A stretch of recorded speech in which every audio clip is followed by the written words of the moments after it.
தெரிந்து கொள்ளப்பட்ட வேத பகுதியில் அப்போஸ்தலர் நடபடிகள் 9ஆம் அதிகாரம் 32-35 வரைக்கும் நான் வாசிக்கும் போது வேதம் என்ன சொல்கிறது என்று சொல்லும்போது, அப்போஸ்தலனாகிய பேதுரு எல்லோரையும் சந்தித்து லித்தா என்னும் ஊரிலே குடியிருக்கிற பரிசுத்தவான்களிடத்திலே போனான். எங்க போனான்? பரிசுத்தவான் இடத்திலே போனான்.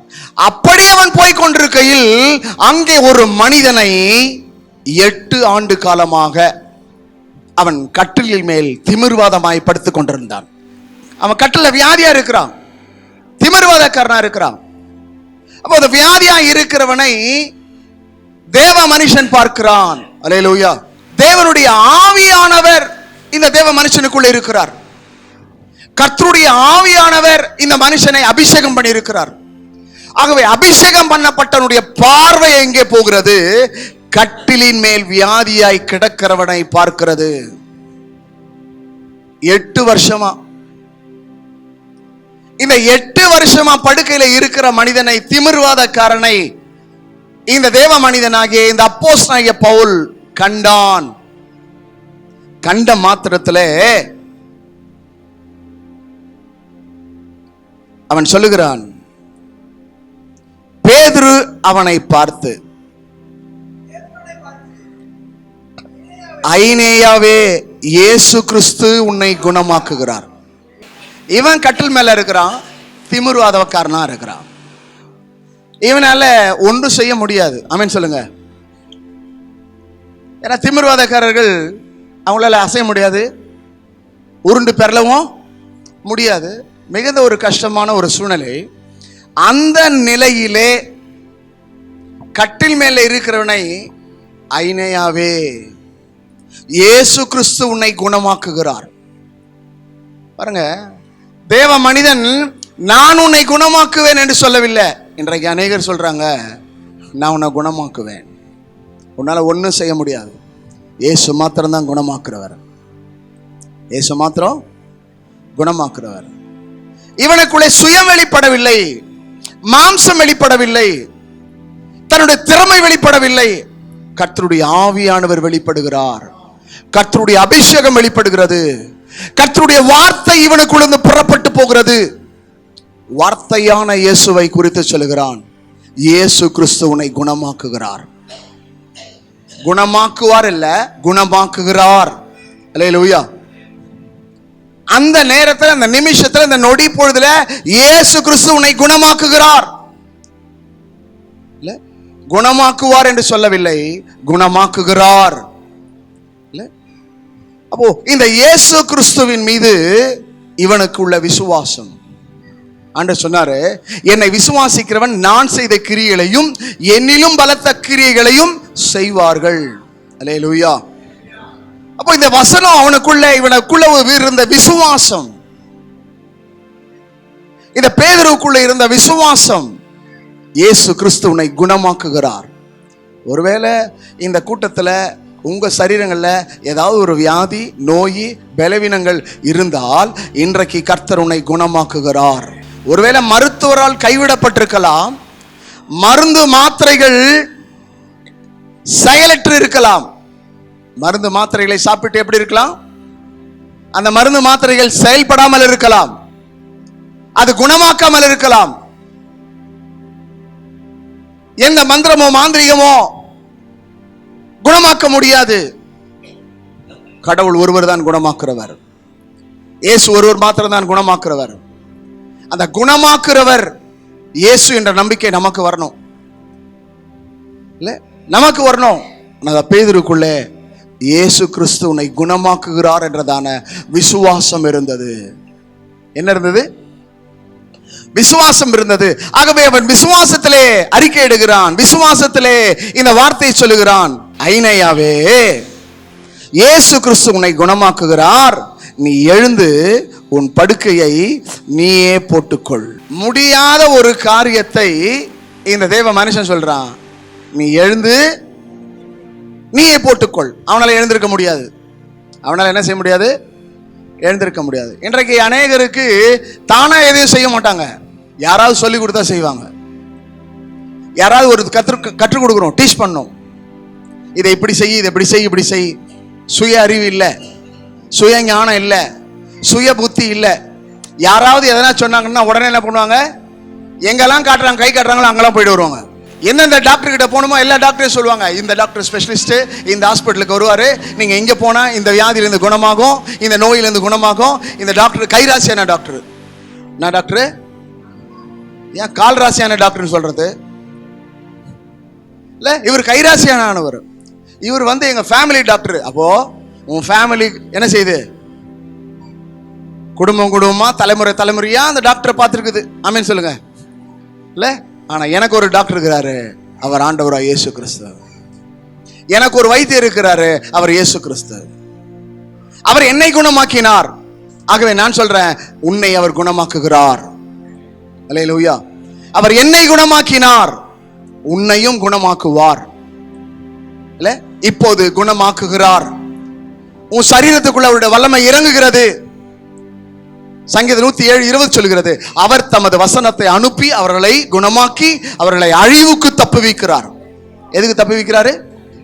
அழிவுக்கு தப்புவிக்கிறார், மரணத்துக்கு தப்புவிக்கிறார். மரணத்துக்கு தப்புவிக்கிற ஒரு கடவுள் இருக்கிறார். அவர் இருக்கிறவராகவே இருக்கிறார், குணமாக்குகிறவராக இருக்கிறார். என்னவா இருக்கிறாரு? குணமாக்குறவரா இருக்கிறார். ஆகவே உன்னை குணமாக்குறவர் இயேசு நம்மத்திலே இருக்கிறார். அல்லேலூயா. யார் இருக்கிறா? உன்னை குணமாக்குற இயேசு இருக்கிறார், இருக்கிறவராகவே இருக்கிறார், உன்னை குணமாக்குறவரா இருக்கிறார். எந்த மருத்துவர்கிட்ட போனாலும் அந்த மருத்துவர் ஒரு பிரிஸ்கிரிப்ஷன் எழுதி கொடுத்துட்டு 3 நாள் பொறுத்து வாங்கன்னு வரும். எத்தனை நாள் பொறுத்து வாங்க?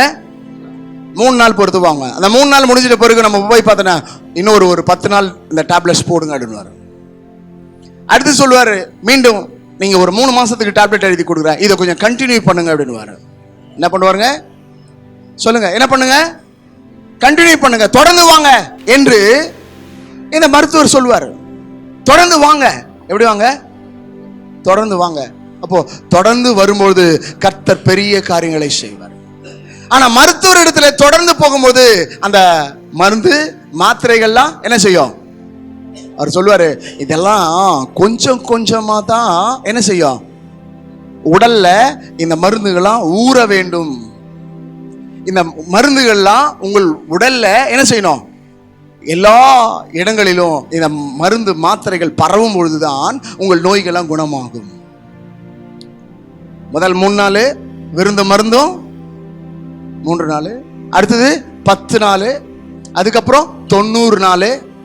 அதுக்கப்புறம் சொல்லுவாரு, உங்களுக்கு இருக்கிற நோய் இந்த நான் எழுதி கொடுக்கிற மருந்து மாத்திரையை கண்டினியூஷனா போடணும், சாகர வரைக்கும் போடணும். எது வரைக்கும்? சாகர வரைக்கும் என்ன போடணும்? மருந்து மாத்திரைய நீ பயன்படுத்தி கொண்டே இருக்கணும். அல்லேலூயா. ஆனால் இந்த பேதுரு சொல்லுகிறான், ஐனையாவே இயேசு கிறிஸ்து உன்னை குணமாக்குகிறார். நீ எழுந்து உன் படுக்கையை நீயே போட்டுக்கொள். கொஞ்சம் சிந்திச்சு பாருங்களேன்.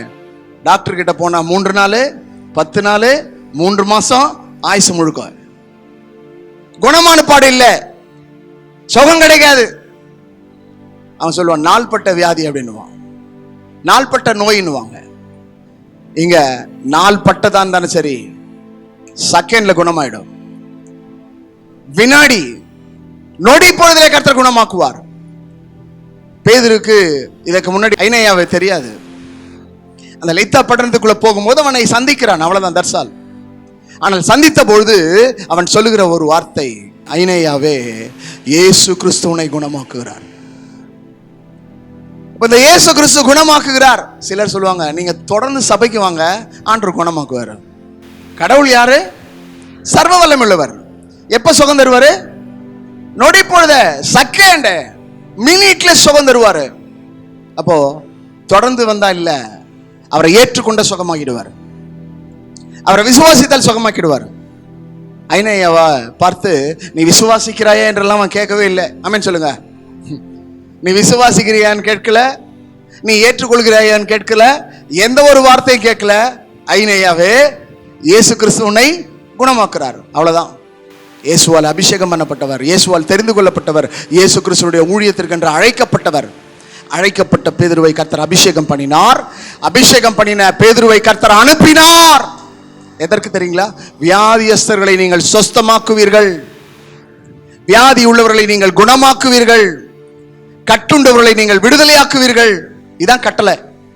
அப்போ கட்டளையின்படி வந்த இந்த பேதுரு மூலமாக கர்த்தர் சுகத்தை கொடுக்கிறார், விடுதலை கொடுக்கிறார், ஆரோக்கியத்தை கொடுக்கிறார், ஆசீர்வாதத்தை கொடுக்கிறார். ஹல்லேலூயா. இந்த ஆராதனையில, இந்த மாலை கூட்டத்தில் வந்திருக்கிற உங்கள் சரீரங்கள்ல ஒருவேளை தீராத தலைவலி இருக்கலாம். அந்த தலைவலியை கர்த்தர் இப்பொழுதே மாற்றுவார், இப்பொழுதே தலைவலியை எடுத்து போடுவார். ஒருவேளை த்ரோட்ல உங்களுக்கு பிரச்சனையா இருக்கலாம். உங்க த்ரோட்ல இருக்கிற பிரச்சனையை இப்பொழுது இயேசு குணமாக்குகிறார். அடிக்கடி ஸ்டமக் பெயின் வந்துட்டே இருக்குது. ஆகவே உங்களோட அப்டம்ல பெயின் அதிகமா இருந்துட்டே இருக்கு. உங்க அப்டம்ல இருக்கிற பெயினை கர்த்தர் இப்பொழுது சுகமாக்குகிறார், குணமாக்குகிறார். உங்கள் மார்பு பகுதியில் காணப்படுற வலிகளை, வேதனை கர்த்தர் குணமாக்குகிறார். உங்களோட லிவர்ல இருக்கிற எல்லா பிரச்சனையை கர்த்தர் குணமாக்குகிறார். உங்களோட சரீரத்தின் உறுப்புகள் எந்தெந்த உறுப்புகள் என்னென்ன இருக்கிறதோ எல்லா வியாதியை அவர் குணமாக்குகிறார். இந்த பேதுருவை கொண்டு கர்த்தர் குணமாக்கும் வரங்களை கர்த்தர் செயல்படுத்தினார். இன்றைக்கு உங்களுக்குள்ளே ஒரு வரம் இருக்கிறது, உங்களுக்குள்ளே வரங்கள் இருக்கிறது, உங்களுக்குள்ளே ஒரு அபிஷேகம் இருக்கிறது, உங்கள் மீது கர்த்தருடைய ஆவியானவர் இருக்கிறார். உங்களை கொண்டு அநேகரை கர்த்தர் குணமாக்குகிறவரா இருக்கிறார். நீங்க விசுவாசிக்கணும். நீங்கள் அழைக்கப்பட்டிருப்பீர்களானால், அபிஷேகம் பண்ணப்பட்டிருப்பீர்களானால், தேவனால் தெரிந்து கொள்ளப்பட்டீர்களானால் உங்களை கொண்டு கர்த்தர் அநேகரை குணமாக்குவார். அல்லேலூயா, அல்லேலூயா. கர்த்தர் நல்லவர்.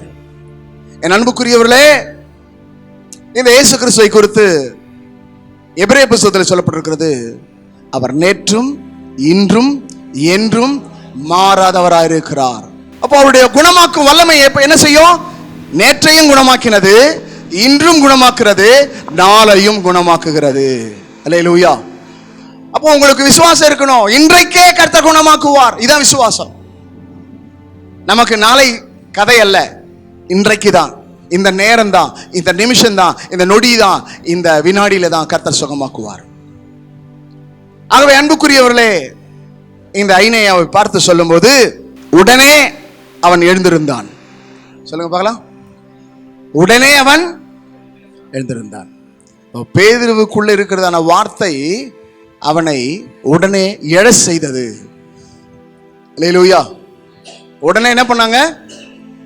எழுந்தான். உடனே எழுந்திருந்தான். இன்றைக்கு உடனே கர்த்தர் சுகத்தை தருவார். தேவ மனுஷனுடைய வார்த்தையை அவன் கேட்டான், அந்த வார்த்தைக்கு அவன் கீழ்ப்படிந்தான், அந்த வார்த்தைக்கு அவன் கீழ்ப்படிந்தான். எழுந்திரு என்று சொன்னான், எழுந்திருந்தான், அவ்வளவுதான்.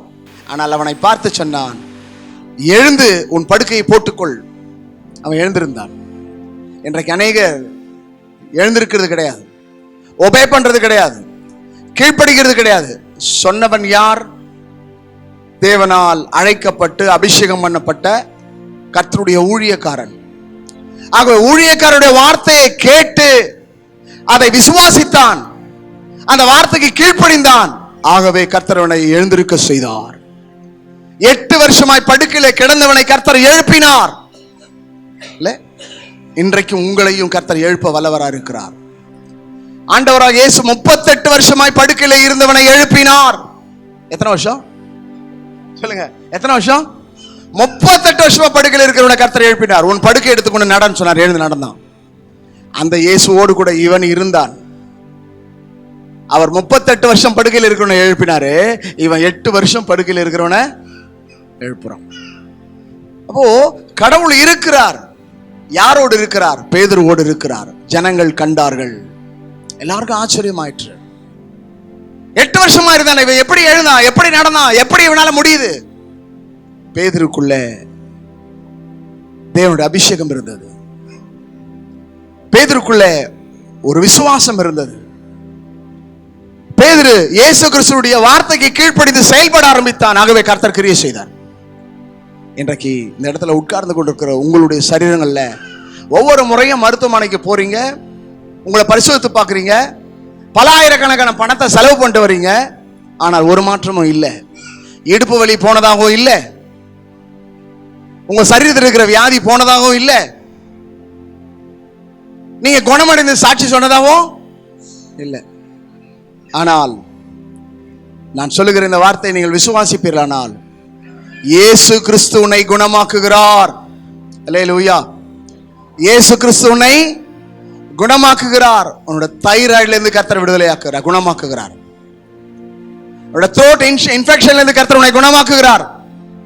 உன்னோட ஹெடேக்ல இருந்து கர்த்தர் விடுதலையாக்குகிறார்.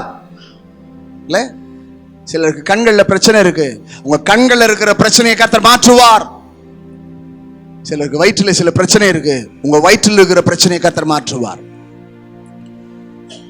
சிலருக்கு பேக் போன், பேக் பெயின், இல்ல ஸ்பைனல் கார்ட் ப்ராப்ளம் இருக்கு, கர்த்தர் இன்றைக்கு உன் ஸ்பைனல் கார்ட் பிரச்சனையை குணமாக்குகிறார். ஆமென்.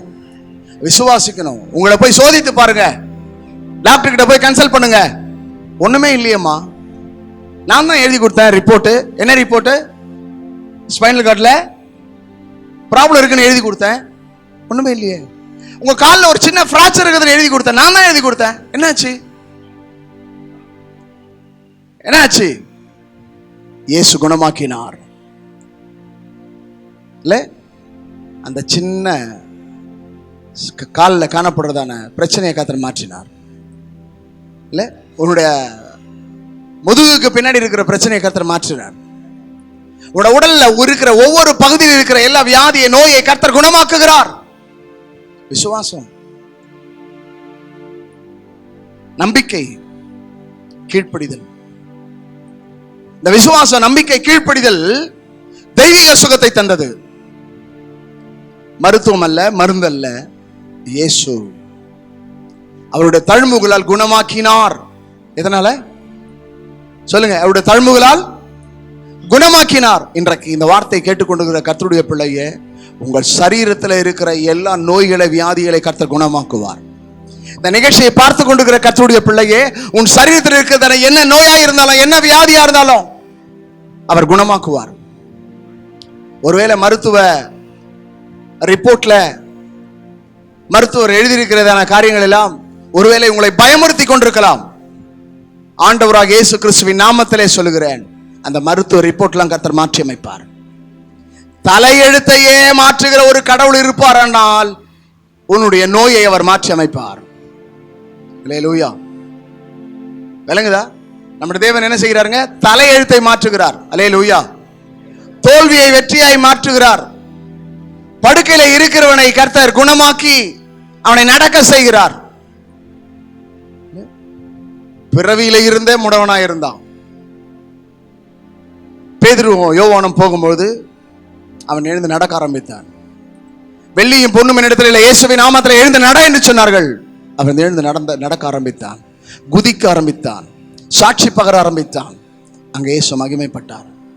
என் அன்புக்குரியவர்களே, இந்த உலகத்தில் உள்ளவர்கள், உறவுகள், நண்பர்கள் அநேகர் உங்களால் இது செய்ய முடியாது என்று சொன்னால், என் இயேசுவால் எல்லாவற்றையும் செய்ய முடியும் என்று நீங்கள் சொல்ல வேண்டும். மருத்துவர் கைவிட்டார், பரவாயில்ல, என் இயேசு கைவிட மாட்டார் என்ற விசுவாசம் வேணும். ஒரு சகோதரியுடைய வீட்டில் சாபம், குடும்பத்தில் இருக்கிற நபர்கள் எல்லாம் மரித்துக் கொண்டே வந்தார்கள். ஆண்கள் எல்லாம் மரித்துக் கொண்டே இருந்தாங்க.